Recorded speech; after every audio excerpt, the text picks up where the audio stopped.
My name is Lucas. I'm 26, and I've been working the night desk at the Ashwood Hotel for 8 months now. It's not a career, just a job that pays my rent while I figure out what comes next. The work is simple.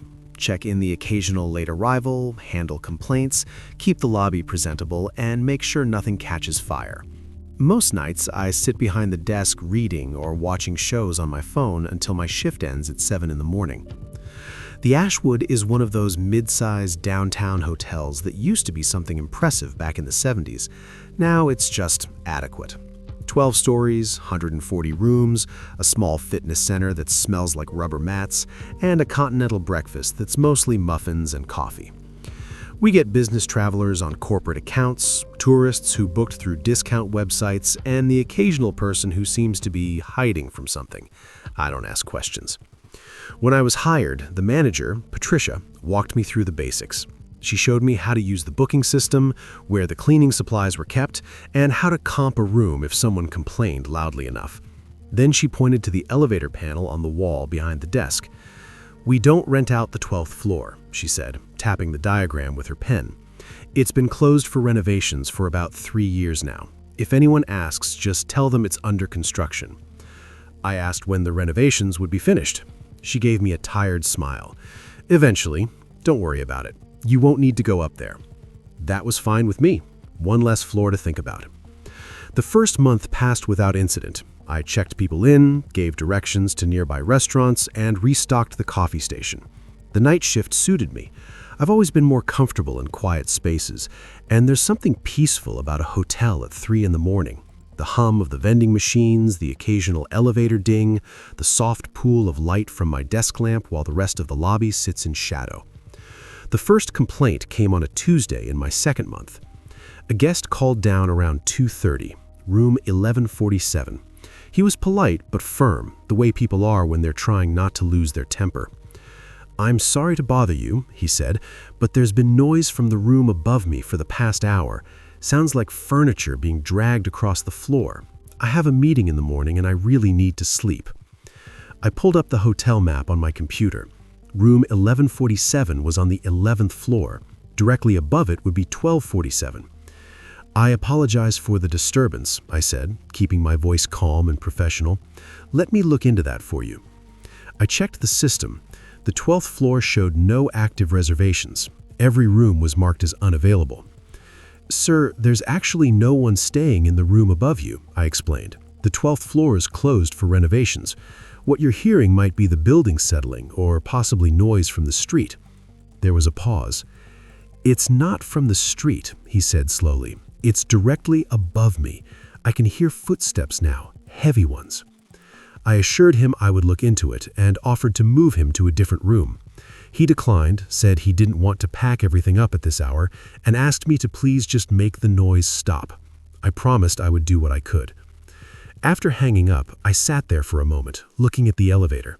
The 12th floor wasn't supposed to have anyone on it, but buildings make noise, pipes expand and contract, HVAC systems rattle. I've heard stranger sounds in hotels. I decided to walk up and check. I took the elevator to the 11th floor, then found the stairwell and climbed one more flight. The door to the 12th floor had a chain looped through the handles with a padlock. Through the narrow window in the door, I could see a dark hallway lined with closed doors. I stood there listening for 5 minutes. I heard nothing.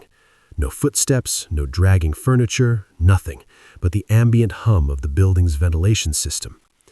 When I returned to the desk, I called the guest back and told him I'd checked the floor above and found nothing. He thanked me, though he didn't sound convinced.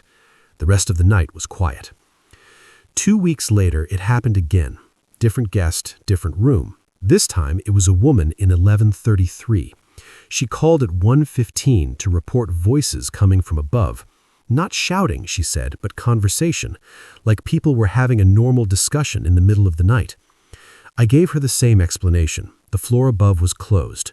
She insisted she could hear them clearly. I offered to move her. She accepted this time, and I relocated her to the 8th floor. She seemed relieved when she checked out the next morning. After that, the complaints became regular. Not every night, but 2 or 3 times a week. Always from the 11th floor, always describing sounds from the 12th. Footsteps, voices, doors closing. Once, a man called to report what sounded like running in the hallway above him, back and forth, like children playing tag. I started keeping a log. I wrote down the date, time, room number, and type of noise reported. I didn't tell Patricia about it first. I wasn't sure what I would say. That guests were hearing things from a closed floor? She would probably tell me it was just the building and to stop worrying about it. But I was worrying about it. During my breaks, I started... I don't care. I need to leave now. His voice was shaking. I need you to charge my card and let me go. I asked him if something was wrong with his room. He stared at me for a long moment. Then he leaned forward and lowered his voice. I woke up 20 minutes ago, and my door was open. Not unlocked, open. I know I locked it before bed. I always lock it.